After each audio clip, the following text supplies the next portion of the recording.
So I guess I could have mentioned this before I start. You know, I was thinking about driving here with Ellie this morning.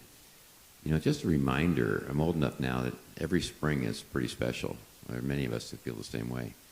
You know, when you look outside, you just have to remember, talking about miracles, penicillin is certainly a miracle. But spring and the process that plants go through to renew themselves every year is just such an amazing thing. So I told Ellie that 4 days ago, we had a little bit of green grass and nothing on the trees, right? No buds, no flowers. Now daffodils are out, tulips are coming up, trees are budding, magnolias are open. So just make sure you take a minute to take a look at that again and appreciate it, especially if you're younger than I am, you know, because every one of them is pretty special. So Ellie, would you come up here? You want to come up with me, please? I brought a prop with me. I'm going to talk about stewardship, you know, and I talk about stewardship, and we all know this, but we sometimes forget the reason that we talk about stewardship is so that we have a process in place to preserve institutions. This institution, it's not so much for us, it's for our children and our grandchildren, like Ellie. We want this institution to be here, provide the same kind of support and help and satisfy the needs that it satisfies for us. You understand what stewardship is? That's okay, I didn't think you would. But that's really why we do this and why it's so important. So I have kind of a good news, bad news message today.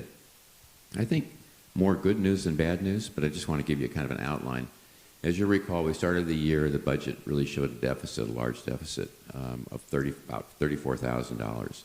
And we engaged in a stewardship campaign, and what part of that stewardship campaign was trying to do is to raise at least an additional pledge from donors of $15,000. So that's a big number, especially after we've had requests going out to the congregation in prior years. You know, you can only do this so much. There's only so much blood in the turnip.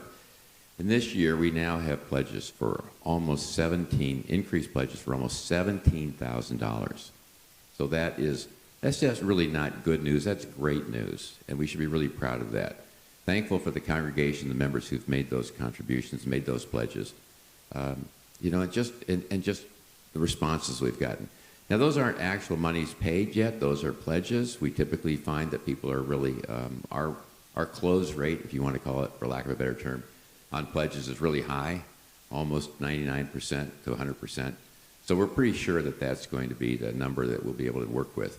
That still leaves us, though, with a challenge. We still have $17,000 as a deficit for this year. That's a big number. There's you know, few possibilities. I mean, you can solve that problem one of two ways. You can cut expenses, you can raise revenue. So the Finance Committee is going to be looking at that again with, I would say, even increased scrutiny, although we've looked at it pretty carefully. We'll bring you recommendations and updates periodically. We'll send something out to the congregation on this just so everybody knows where we are. But I wanted you to be aware of that. So it's definitely a mixed message, but I think we should recognize and thank people who've made that contribution, increased contribution. We're very, very grateful for that. So